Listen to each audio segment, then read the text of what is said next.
श्री कृष्णा कहते हैं, मैं धरती की मधुर सुगंध हूँ, मैं अग्नि की उष्मा हूँ, सभी जीवित प्राणियों का जीवन और सन्यासियों का आत्मा स्वयं भी मैं हूँ। संपूर्ण जगत ब्रह्मांड चर सब में ईश्वर का वास है। यही ईश्वर की माया है जो पूरे ब्रह्मांड में व्याप्त है। वही ईश्वर धरती पर मधुर संगीत है, वही ईश्वर अग्नि की उष्मा है। उसी ईश्वर का वास प्रत्येक प्राणियों में है। जो सन्यासियों के चिंत को शांत कर साधना में लीन करता है, वो आत्मा स्वयं भी ईश्वर ही है। फल की अभिलाषा छोड़कर कर्म करने वाला पुरुष ही अपने जीवन को सफल बनाता है। जो व्यक्ति कर्म में विश्वास रखता है, अपने कर्म से पीछे नहीं हटता, फल की चिंता नहीं करता, वो पुरुष अपने जीवन को सफल बनाता है। फल की चिंता करने वाला व्यक्ति कभी अपने जीवन को सफल नहीं बना सकता। इस भौतिक जगत में जो व्यक्ति ना तो सुख की प्राप्ति से हर्षित होता है और ना असुख के प्राप्त होने पर उससे घृणा करता है, वो पूर्ण ज्ञान में स्थिर रहता है। ये संसार, इस जगत में दुख सुख हर्ष विषाद आदि लगा रहता है। क्षण भर के सुख से जो खुश नहीं होता और असुख होने पर जो दुखी नहीं होता, वो व्यक्ति सच्चा ज्ञानी होता है। उसे ज्ञात होता है यहाँ सब क्षण भर के लिए होता है, भले ही वो सुख हो चाहे दुख। जो अपने हिस्से का काम किए बिना ही भोजन पाता है, वो चोर है। ये जीवन कर्म प्रधान है। जो व्यक्ति कर्म करके परिश्रम करके अपने लिए कुछ अर्जित करता है, वो वास्तविक रूप से उस फल का भागी है।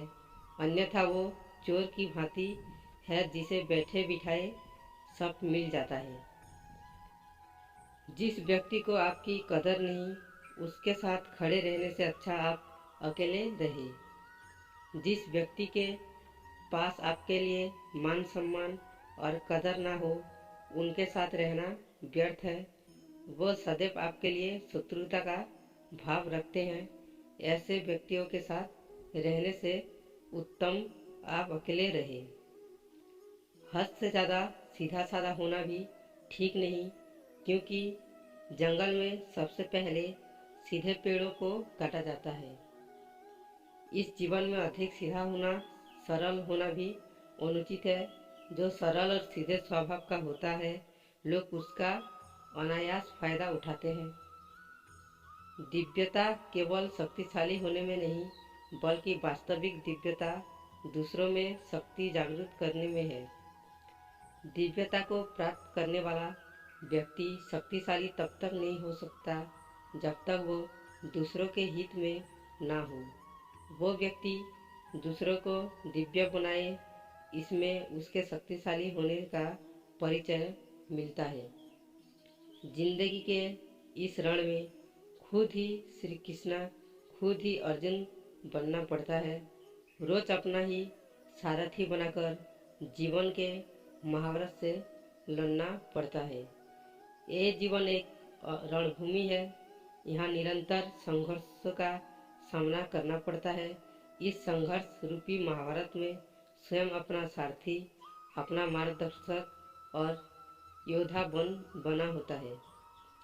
अच्छी किस्मत के लोग थोड़ा भी बुरा होने पर भगवान को कोसते हैं, और बुरी किस्मत के लोग थोड़ा भी अच्छा होने पर भगवान का स्मरण और धन्यवाद करते हैं। जिनकी किस्मत अच्छी होती है, जिनके पास किसी साधना की कोई कमी नहीं होती, वो थोड़ा सा भी कष्ट नहीं झेलते।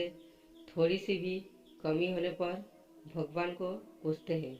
वही जिनके पास अभाव होता है, जिनके पास साधना की कमी होती है, उनके पास थोड़ी सी भी बरकत हो या खुशी मिले, वो भगवान को धन्यवाद कहते हैं। जन्म लेने वाले के लिए मृत्यु उतनी ही निश्चित है जितना कि मृत्यु होने वाले के लिए जन्म लेना। इसलिए जो अपरिहार्य है उस पर शोक मत करो। ये पृथ्वी है, यहाँ सब कुछ गतिमान है। जिस प्रकार सुख दुख जीवन में आता जाता है, उसी प्रकार मृत्यु और जन्म यहाँ लगा रहता है। इसमें खुश होना या दुख मानना व्यर्थ है। मुंह से माफ़ करने में किसी को वक्त नहीं लगता, पर दिल से माफ़ करने में सारी उम्र बीत जाती है। मुंह से माफ़ी देना और हृदय से माफ़ी देने में काफ़ी अंतर है। मुख द्वारा दिए गए माफ़ी को तत्काल प्राप्त किया जा सकता है, किंतु दिल की माफ़ी प्राप्त करने में उम्र बीत जाती है। जब आप प्रभु के साथ जुड़ जाओगे तो आपकी परीक्षा आरंभ हो जाएगी। कुछ लोग इसे दुख समझते हैं तो कुछ लोग प्रभु की कृपा। प्रभु अपने भक्तों की सदैव परीक्षा लेते रहते हैं। इस परीक्षा में भक्तों को अनेक कष्टों का सामना करना पड़ता है। सामान्य लोग इसे अपना दुख मानकर पीछा छुड़ाते हैं। वही साधक तथा प्रेमी प्रभु की इच्छा समझकर उसका सामना करते हैं। जो है माखन चोर, जो है मुरली वाला, वही है हम सबके दुख दूर करने वाला। जो माखन चोर है, जो मुरली वाला है, वही सबके दुख हरने वाला है, संकट से बचाने वाला है और सुख का संचार करने वाला है। संसार के संयोग में जो सुख प्रतीत होता है, उसमें दुख भी मिला रहता है, परंतु संसार के वियोग से सुख दुख से अखंड आनंद प्राप्त होता है। सांसारिक सुख क्षणिक होता है। जो सुख आज प्राप्त हो रहा है वो दुख स्थायी नहीं है। ये सुख आपके साथ सर्वत्र नहीं रहने वाला। आपको दुख भी प्राप्त होगा, परंतु संसार से वियोग अर्थात मुक्ति परम आनंद के प्राप्त कराती है। ये ईश्वर तक पहुँच आती है।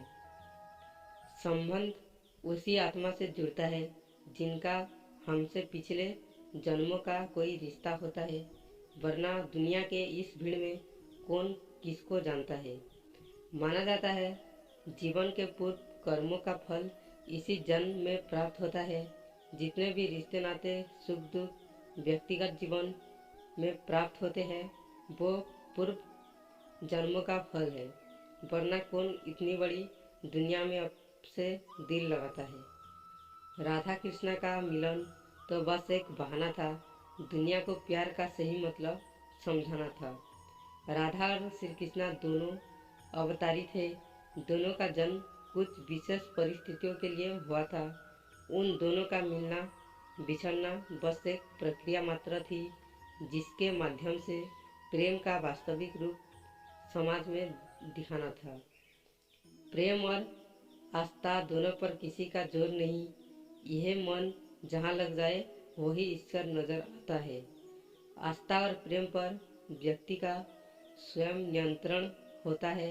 जहाँ आस्था और प्रेम लग जाता है वही श्री कृष्ण के दर्शन हो जाता है, क्योंकि श्री कृष्ण सर्वव्यापी है। तेरे साथ को तरसे, तेरी बात को तरसे, तेरे होकर भी एक मिलन को तरसे। श्री कृष्ण और राधा का प्रेम अविरल बहती गंगा के समान शुद्ध है। परस्पर एक होते हुए भी दोनों एक दूसरे से मिलने को तरसते हैं, एक दूसरे से बात करने को सोचते हैं। एक दूसरे के होकर भी मिलन की संभावना नहीं है। प्रहलाद जैसा विश्वास हो, भेलनी जैसी आस हो, द्रौपदी जैसा पुकार हो, मीरा जैसा इंतजार हो, तो कृष्ण को आना ही पड़ता है। श्री कृष्ण को जो भी भक्त सच्चे हृदय से पुकारते हैं वो उनके साथ सदैव खड़े हो जाते हैं। प्रहलाद जैसा विश्वास, भेलनी जैसी आशा और द्रौपदी जैसी पुकार, मीरा जैसा इंतजार अगर सभी शुद्ध हो तो श्री कृष्ण को तो आना ही पड़ता है। जीवन में आधे दुख इस कारण जन्म लेते हैं क्योंकि उनसे आशाएं बड़ी होती है। इन आशाओं का त्याग करके देखो, जीवन में सुख ही सुख है। आशाएं व्यक्ति को दुख के मार्ग पर ले जाती है। आशाएं बड़ी प्रबल होती है। आशा अनुरूप कार्य होने पर जहाँ खुशी मिलती है, वही आशा के विरुद्ध कार्य होने पर दुख का पहाड़ टूट जाता है। व्यक्ति जीवन में आशा दुख का प्रमुख कारण है। लोग कहते हैं अपनों के आगे झुक जाना चाहिए, किंतु सच बात तो यही है, जो अपने होते हैं वो कभी झुकाने नहीं देते। जो लोग यह कहते हैं अपने के आगे झुकने में बुराई नहीं है, उन्हें पर मालूम होना चाहिए जो अपने होते हैं वो कभी झुकाने नहीं देते।